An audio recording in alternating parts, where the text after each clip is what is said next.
अगले क्वेश्चन पे आएंगे और अगले क्वेश्चन को बड़े फोकस के साथ करेंगे बेटा।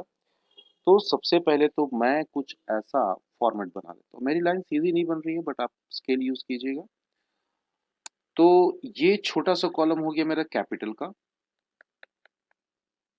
कैपिटल। ये जो बड़ा सा कॉलम है ये हो गया एसेट्स का, और यहाँ जो राइट हैंड साइड में आपको नजर आ रही है ये हमारी लायबिलिटी हो जाएगी। ठीक। पॉइंट नंबर 1 डिस्कस करेंगे मेरे साथ। क्या बोला है? D Mahapatra commenced business with cash 50,000, 1 lakh by check, goods 60,000, machinery 1 lakh and furniture 50,000। काफी सारे एसेट्स मिस्टर डी महापात्रा ने लगाए हैं। चलिए एक एक करके लिखते हैं। सबसे पहला आ जाएगा कैश। कैश लिखेंगे हम यहाँ पे 50,000 का, और चूंकि उन्होंने चेक लगाया है तो चेक हमारे जेब में रहने से कोई फायदा तो है नहीं, वो बैंक में एक्चुअल में डिपॉजिट किया जाएगा और बैंक का कॉलम हमारा 1 लाख रुपए हो जाएगा। Is that clear? और थोड़ा आगे समझते हैं। और भाई साहब ने गुड्स लगाए हैं तो गुड्स को हम बोलते हैं बेटा स्टॉक।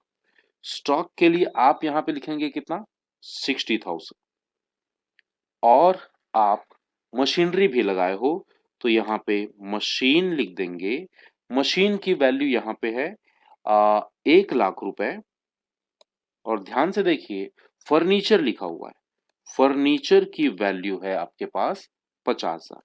तो इतने सारे एसेट्स लगा के उन्होंने बिजनेस स्टार्ट किया। 50,000, 1 लाख, 60 प्लस 1 लाख प्लस 50, तो ये हो जाता है 50, 51 और 2, 3,60,000 उन्होंने कैपिटल लगाया है टोटल। इतने सारे एसेट्स के साथ बिजनेस स्टार्ट किया गया, दैट इज वाई हमने ऐसा लिखा। सेकेंड पॉइंट देखेंगे, इट्स वेरी इंपॉर्टेंट। क्या बोला कि 1/3 of the above goods sold at a profit of 10% on cost and half of the payment is received in cash। हाँ जी, तो हमारा स्टॉक कितना है? 60,000 का। अब मैं जरा इसकी वर्किंग नोट कर लेता हूं। देखेंगे जरा, 60,000 का स्टॉक है, ठीक। इसका कितना बेचा आपने? 1/3 बेचा, 1/3, जो कितना हो जाता है? 20,000। तो 20,000 में आपने बेचा जरूर है, लेकिन 10% प्रॉफिट पे बेचा है। तो 20,000 प्लस 10% विच कम्स टू 22,000। और 22,000 में भी आप ध्यान से देखेंगे तो क्या पता चलेगा कि आधा हमने कैश में बेचा और आधा क्रेडिट में। बात समझेगे नहीं? क्वेश्चन पढ़ो। क्या बोला? Half of the payment is received in cash. इसका मतलब क्या हुआ? आधा पैसा हमको तुरंत मिल गया, जो कि होता है 11,000, ठीक। और आधा पैसा बाद में मिलेगा, तो हम उसको क्रेडिट तो बोल ही सकते हैं। तो ये जो कैश है इसको मैं अपने कैश कॉलम के साथ प्लस कर दूंगा। और ये जो 11,000 है इसके लिए मुझे एक नया कॉलम बनाना पड़ेगा, डेटर। डेटर में मुझे 11,000 प्लस करने होंगे। क्या ये डायग्राम, ये फ्लो चार्ट आपको समझ में आया? दोबारा जरूर देखना है बेटा। चलिए तो इसका ट्रीटमेंट कर लेते हैं, कैसे कैसे करना है, क्या क्या करना है बेटा। चलिए मेरे साथ आ जाएंगे सारे बच्चे। हाँ, तो भाई साहब स्टॉक का 1/3 विच कम्स टू 20,000 हमने माइनस कर दिया, ठीक है जी। कैश में मुझे 11,000 प्लस करने हैं, ये भी ठीक है। डेटर एक और कॉलम आएगा, डेटर। तो डेटर में मुझे 11,000 और प्लस करने हैं। अब एक बात इस आप यहां पे नोटिस करो, मैंने 20,000 की चीज बेची है 22,000 में। इसका मतलब 2,000 मेरा क्या हो गया? प्रॉफिट हो गया।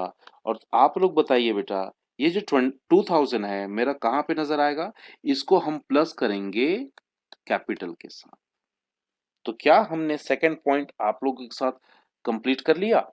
दोबारा जरूर देखना, it's very important. Third point पे आएंगे, it's very easy. Third point में बोला है कि आपको डेप्रिसिएशन लगाने हैं। किस पे लगाने हैं भाई साहब? मशीनरी पे। तो कोई बात नहीं, 10,000 आप मशीनरी से माइनस कर दीजिए। इसका 10% 10,000 ही होगा। बोलिए हाँ या ना।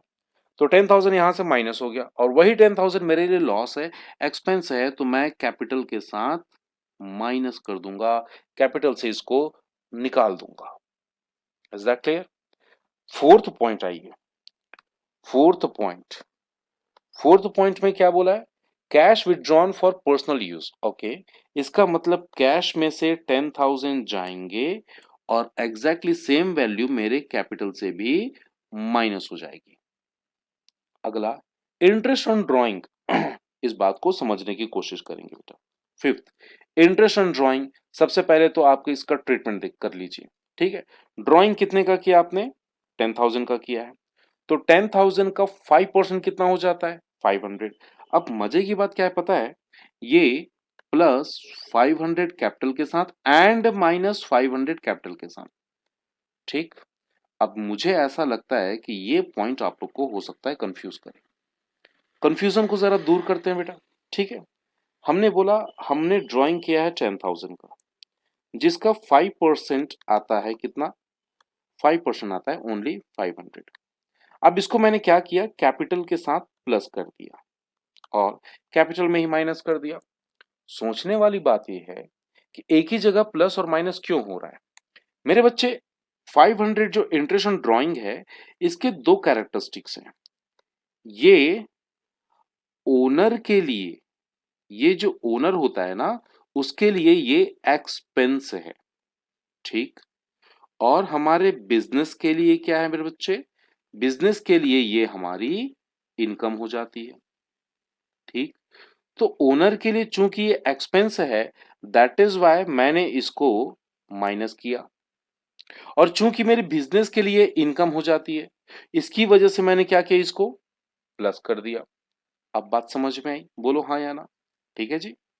बेटा मेरा एक ही रूल है, या तो पढ़ो पढ़ो तो हद कर दो, नहीं तो मामला रद्द कर दो। फिफ्थ पॉइंट क्या हमने आपके साथ डिस्कस कर लिया। अब आगे सुनते हैं बेटा, सिक्स्थ पॉइंट पे आ जाएंगे। सिक्स्थ पॉइंट पे देखेंगे क्या बोला है।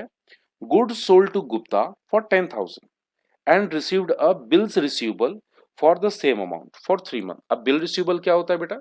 जब हम क्रेडिट में सामने वाले को बेचते हैं तो एक अप्रूव ले लेते हैं, एक एक स्टेटमेंट ले लेते हैं, एक रिटर्न डॉक्यूमेंट बनाते हैं, जिसमें वो साइन करता है किस चीज के लिए?